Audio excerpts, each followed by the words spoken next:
दिल्ली के scope complex में central हज कमेटी के जरिए 32वीं ऑल इंडिया हज कॉन्फ्रेंस का आयोजन किया गया, जिसकी सदारत मुख्तार अब्बास नकवी ने की। इसके साथ ही सेंट्रल हज कमेटी के चेयरमैन, वाइस चेयरमैन और तमाम ही मेंबर, उसके अलावा रियासती हज कमेटियों के चेयरमैन और ऑफिसरान ने इस कॉन्फ्रेंस में शिरकत की।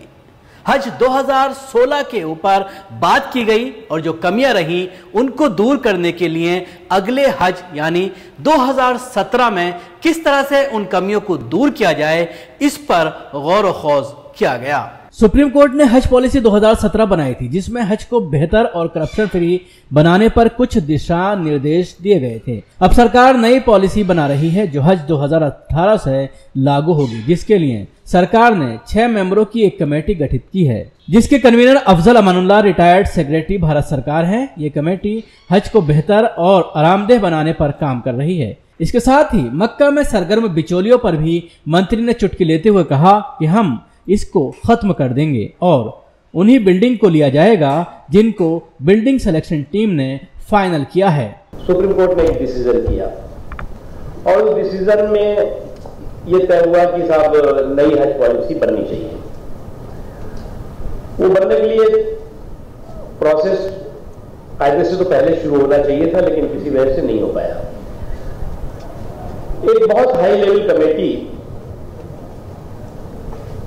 इस काम के लिए बनाई गई और मैं उस हाई लेवल कमेटी को भी का भी शुक्रिया अदा करता हूं और साथ ही साथ उस हाई लेवल कमेटी के जो ऑनरेबल मेंबर्स हैं, उन्होंने जिस मजबूती के साथ जितने भी स्टेक होल्डर्स हैं, चाहे वो प्राइवेट टूर ऑपरेटर्स हों, चाहे वो जो उलेमा हैं वो हों, चाहे वो मुस्लिम कम्युनिटी के जो इंपॉर्टेंट लोग हैं जो मैटर करते हैं वो हों, चाहे सेंट्रल गवर्नमेंट के ऑफिशियल्स हों, स्टेट गवर्नमेंट, स्टेट के हज कमेटी से रिलेटेड ऑफिसर्स हों, और चाहे जो है वो सऊदी अरब में जो हज से ताल्लुक रखने वाले इदारे हैं, उन सब से जो है उन्होंने कंसल्टेशन किया है, बातचीत की है और बहुत अच्छी तरह से इस पूरे के पूरे जो रिस्पॉन्सिबिलिटी उनके पास है उस रिस्पॉन्सिबिलिटी को उन्होंने निभाया है। 3 साल पहले हरम शरीफ की तोसी की वजह से भारत का कोटा 35,000 कम कर दिया गया था, जिसको हज 2017 के लिए दोबारा से दे दिया गया है, जिसके बाद हज कमेटी के जरिए 1,25,000 हज यात्री, जबकि प्राइवेट टूर ऑपरेटर के जरिए 45,000 हाजी हज पर जाएंगे। देखिए, एक तो ये है कि कोटा हमारा कम कर दिया गया था 20%, वो कोटा हमें वापस मिला है। तो 45,000 कोटा पीटीओस का पहले से था जो बीच में कम कर दिया था और कम करने के बाद 2014 में वो तमाम कोटा पीटीओ का ही काट दिया गया था, हज कमेटी का कोटा नहीं काटा गया था।